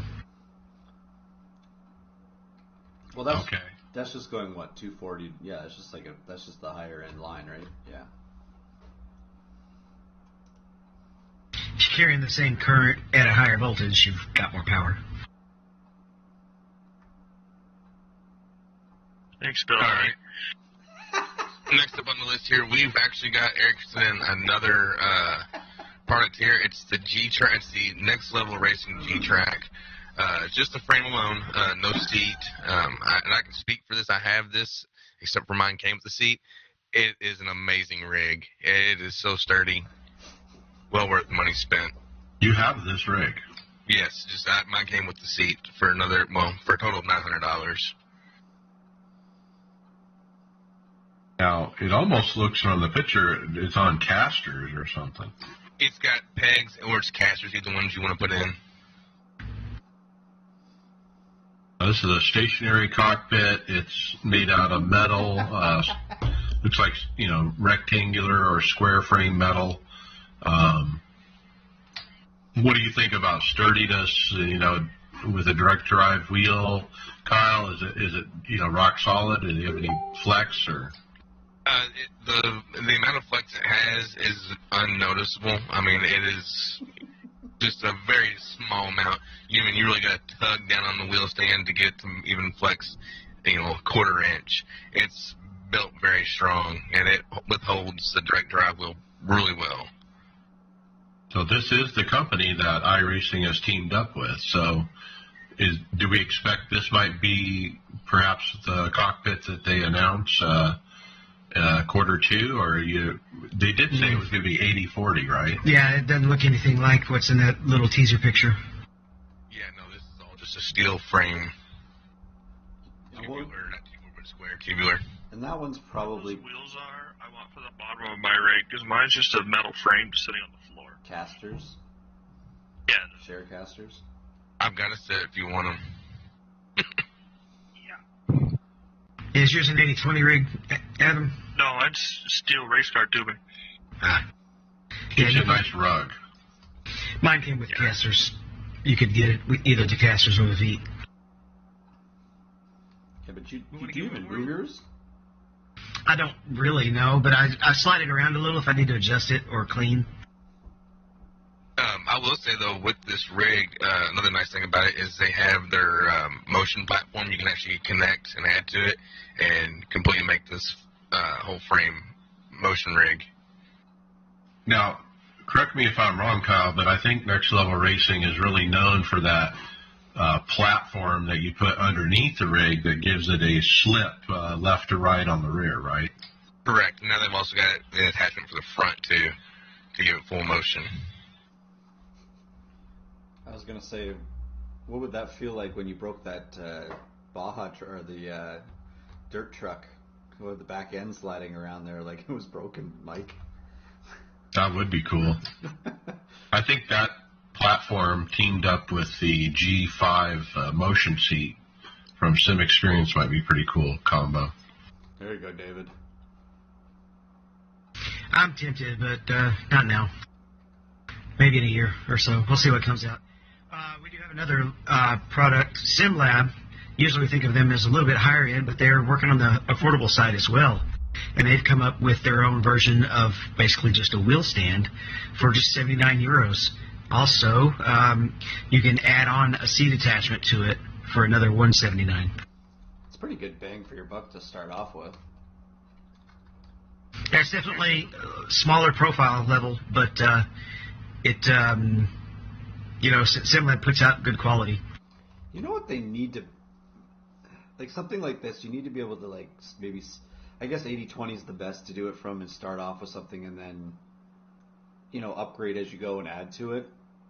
But, they need to have like if you have something like this, somebody buys it, you don't want it to, maybe to not deter people from buying something like this, like trying to get something better, but have some good attachments and stuff to upgrade it down the road if you really want to or something like that.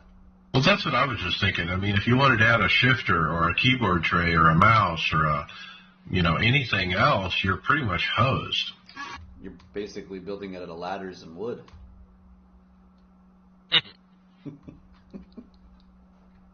Results. Let's talk NIS Atlanta. I ran Friday Open. P14 ran back half of the top 10 most of the night. Great run. We had 2 green flag runs in a row and then some cautions near the end. I was 9th on the final restart and choked and literally slipped back to 14th. So didn't get the result of how I ran. David, P24. Yeah, I couldn't avoid an early wreck and was just limping around the rest of the race with damage. Not much else to say. Tony Rochette, he said, "Can I stop being wrecked, please?" So I don't know how he ran. Sunday Open, David, P23. Is this the one I loaded the wrong? Oh, I didn't load the wrong set, but we went a different way with the set, and it just did not work in the long run. I had done some testing with it and had talked myself out of running the one that had worked really well, and it wouldn't hold up. I'm sorry. Okay, and then Tom Dreiling, he crashed. He said he couldn't miss him. Tony Rochette, he parked it against Gut went with another set, ended up 2 lap down with no recovery, so just parked it. And then Kyle, You said started P4. Yeah, I started P4, kept it in the top 10 pretty much all race long, other than the pit cycle. We came to green-white checker, came out in P1, but I just couldn't hold off the 8 car, and he had more of a run that I would have caused more of a wreck, so I didn't block him. So I took it home with a P2. Man, you're on a streak right now of top 5s, aren't you? I have been. I've had one bad race, but that wasn't too bad.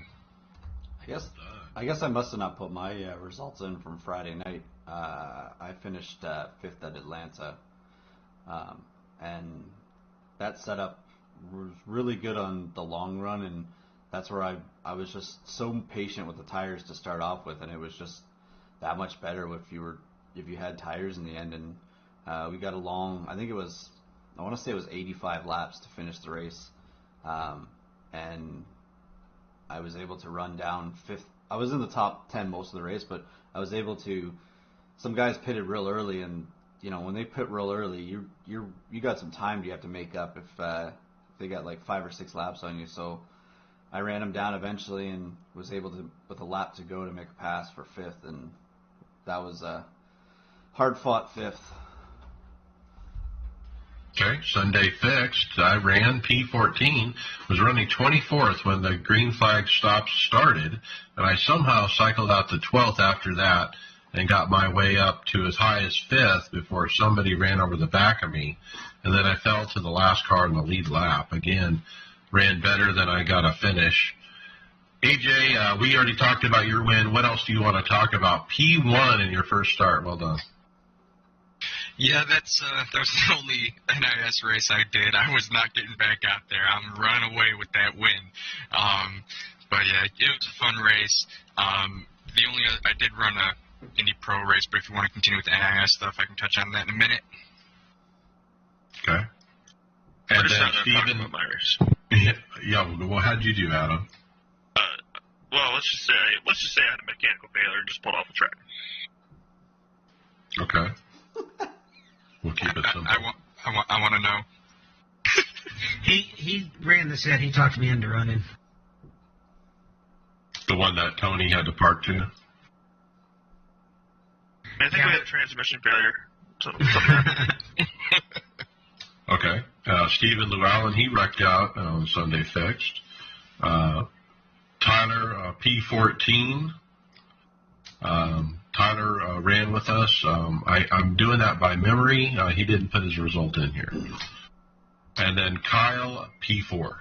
Can remember. Yeah, I started P2. Got a caution with that 23. Came out of pits in P3 behind the driver with old tires who didn't pit. He got wrecked and collected me. So I pitted for repairs. Went one lap down, back to 29th.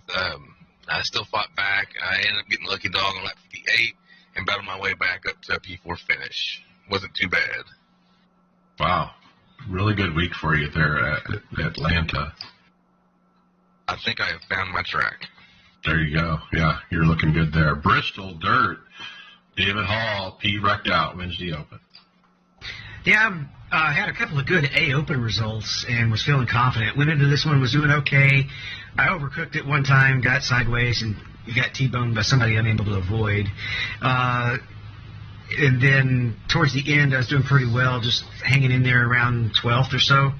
And this particular driver, who has no problem saying all kinds of things himself, he spins and completely clobbers my car and blackballs it, or meatballs it. And that was pretty much it. Tom Dreiling, P18, was not comfortable at the beginning of the race. Learned a lot. Look forward to Sunday to use what I've learned. My race, P4, guys. My best result of the year in this series. I can't believe it came at Bristol Dirt. I qualified P4. I was surprised by that, too. Ran top 5 all night. I got 12X, basically, in the first 20 laps. Man, I was worried about that. Then with about 30 to go, I finally hit 18X and had to do a drive-through. I was 19th at that point, and I drove it up to 4th in 2 short runs there near the end. Now, former host and teammate of this podcast, Will Gibson, actually watched my stream and put up on Twitter, that last restart, you made up a ton of spots. No one wanted to run the fence, and that's what happened. Is everybody was just kind of on the bottom, so I just went around the outside of them, and I just drove up through there, and I am stoked about Friday night to see if I can get a win. I didn't put my results in, but I ran the truck series the other day, and I haven't had a top 5 since second week of the season, and I got a top 5 in the truck series at Bristol in the dirt. Well done. Another top 5, Tony Rochette. He got P5. He said hung out in the top 5, 99% of the race, which was about 65% pacing. But when we did go green, we had a lot of fun. He did run with Chris, which ended up running third. A great run for Chris. Thursday Open, David wrecked. Yeah, I was doing well, running top 10 most of the race. Coming to a 4 wide on a restart, I was trying to avoid the car to my inside because that was the third car, and got up into the car on the wall. Nothing he could do. I don't really know I could do much either. But then a car just that T-boned me, then decided to stay in the gas and push me over. He just kind of drove through you, right? Yeah, he just drove through me. And once I was upside down, I had to tow and lost 3 laps. Ended up finishing 19th. And then I missed the race. I'll tell you briefly why. I basically turned on my computer and no video. Triples are black.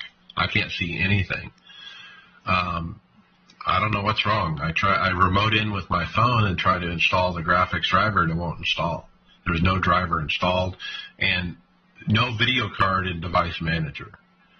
So I missed the race. I eventually fixed it today by reseating the SIM card, or the graphics card. I mean, I took it out of the computer, I put it back in, I reinstalled the driver, and it worked.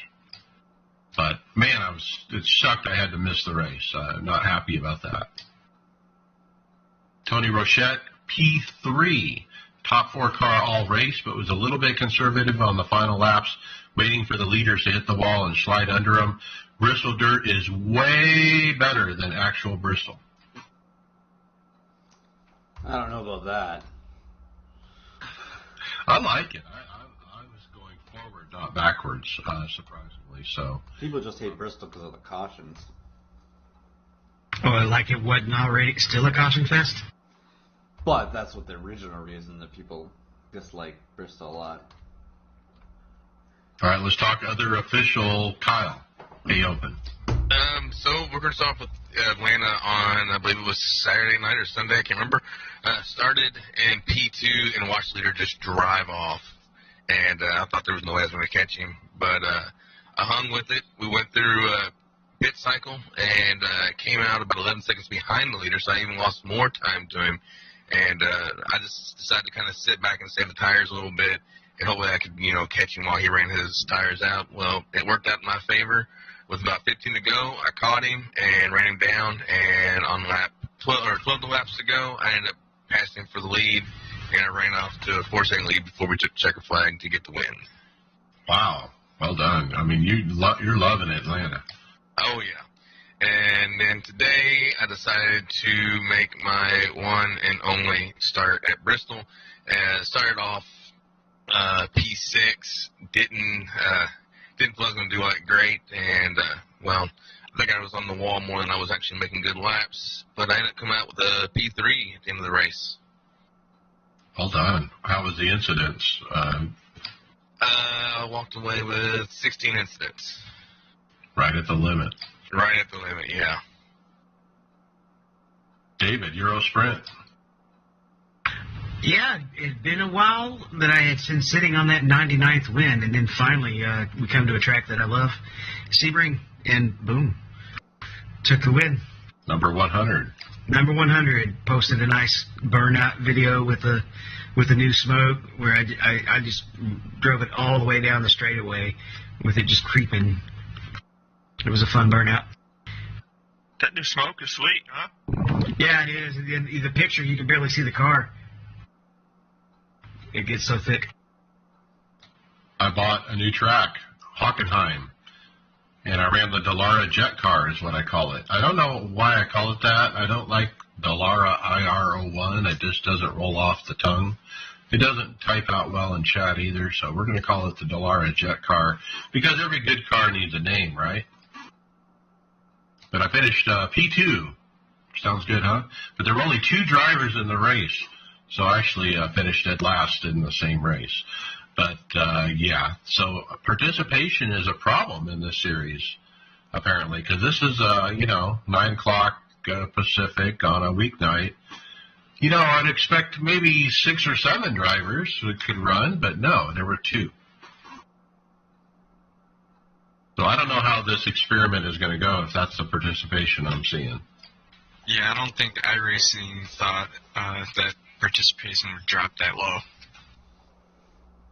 It's hard, trust me. I can't finish the freaking race because I wreck, but I'm trying, it's a blast.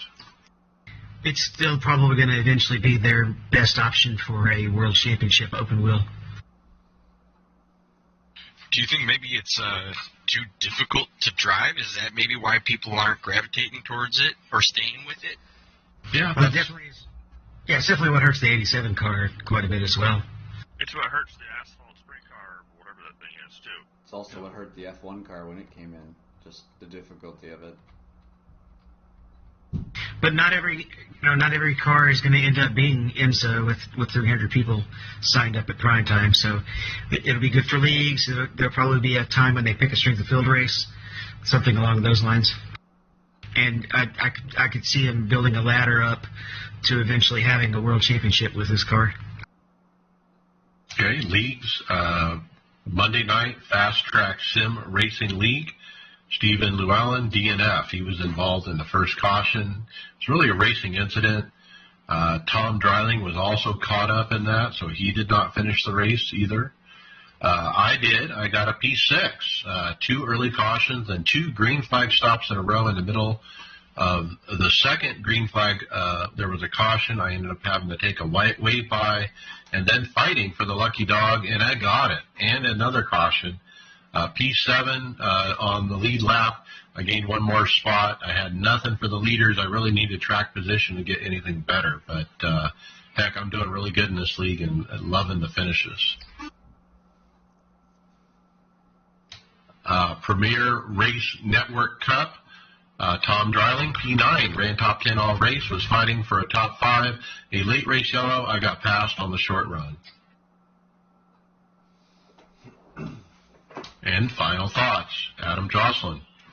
Well, I've been knocking on the door of this B car all season, and we've had front row starts pretty much every week and clicking off top 5s. And out of my 1,700 starts on iRacing, I didn't have a B car win up till, and I had 443 poles and 407 wins. Well, I think the trend here is if I start on the front row and get a pole, I get a win. Well, Texas today started on the pole and got my first B car win.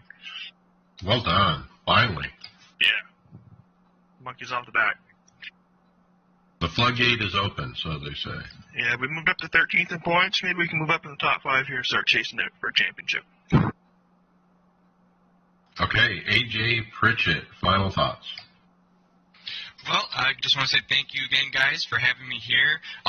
If I'm going to leave anybody with anything, it'd be a little piece of advice for any new iRacers is be patient.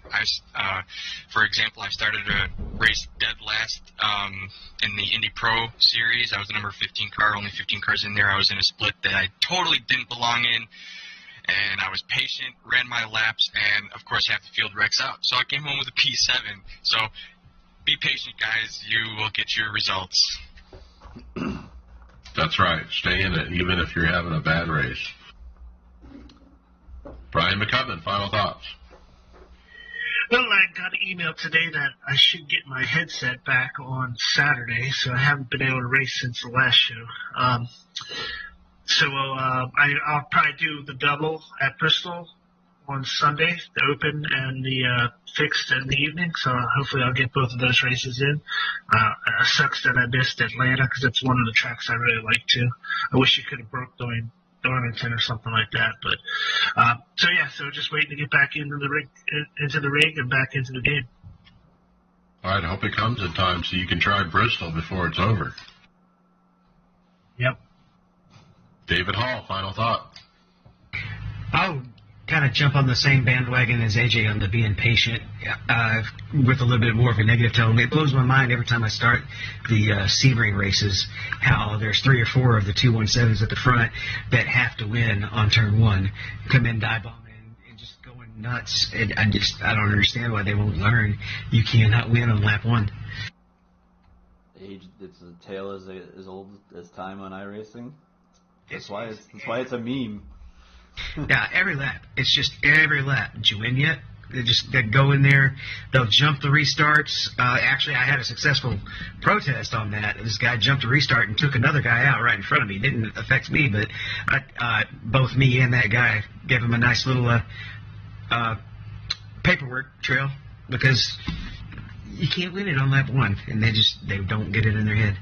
I think Burley had the same thing happen too in his GTE class with guys diving into that corner. Okay, Craig Hectus, final thoughts. I haven't done much racing again this week, but I got a couple days to relax here because my daughter had a cold at school, and protocol says if there's anything, they got to send him home and get a COVID test. So I'm waiting on the results of her COVID test for her allergies, and so I have to be off work until she gets a negative test. So I was off today and been working on a lot of this podcast stuff. I got that all done. Had a lot of time during the middle of the night free last night and was able to stay up. But one of the things that I've actually best purchases that I've just recently got, I bought myself a drawing tablet, a 16-inch drawing tablet, and this thing is so easy to draw, to paint things, to come up with anything with it. It's been a great addition to my studio here. So just looking forward to it. Tomorrow I'm going to spend all day in the LMP2 racing with Morley during the afternoon and getting some time at Sebring in that car for Saturday.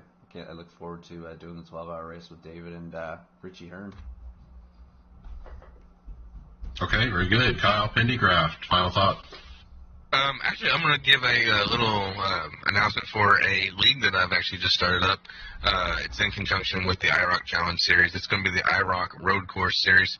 So if you are an open wheeler that loves to get out there and run the F3s, get with me, and I'll see about getting you signed up. We are recruiting. It's just going to be 90-minute races, 12 races long season. It'll start up on May 4th on Tuesdays, and would love to hear from you and get some people to join. You can reach me at Loud Pedal Gaming on Facebook and on Twitter as well. All right, very cool. We'll be talking more about that as we get closer to it. Thanks, Kyle. My final thoughts, wow, Bristol Dirt is a lot more fun than I thought it would be. I was struggling until David gave me some really good tips on setting up the wheel. I think you said sensitivity to 700 and cut the force feedback in half. And, wow, that made a huge difference. Yeah, that could be, I guess, a tip out for everybody out there. In dirt, it just seems easier to recover and control all of the sliding if you're able to snap the wheel back and forth and really saw it without worrying about overcorrecting. So if you turn down the sensitivity on the wheel, it gives you an even smaller steering ratio than iRacing will allow you to have. And it was like a switch that went off. All of a sudden, I was fast. All of a sudden, I could get around the track without seesawing from one side to the other kind of thing. And so thank you, David, because that really made a difference, I think, in how I ran this week. And so P4 Wednesday, man, I can't wait till tomorrow night and try to better that and see if I can get the best finish of the year. And with that, we'll see you on the track. Later.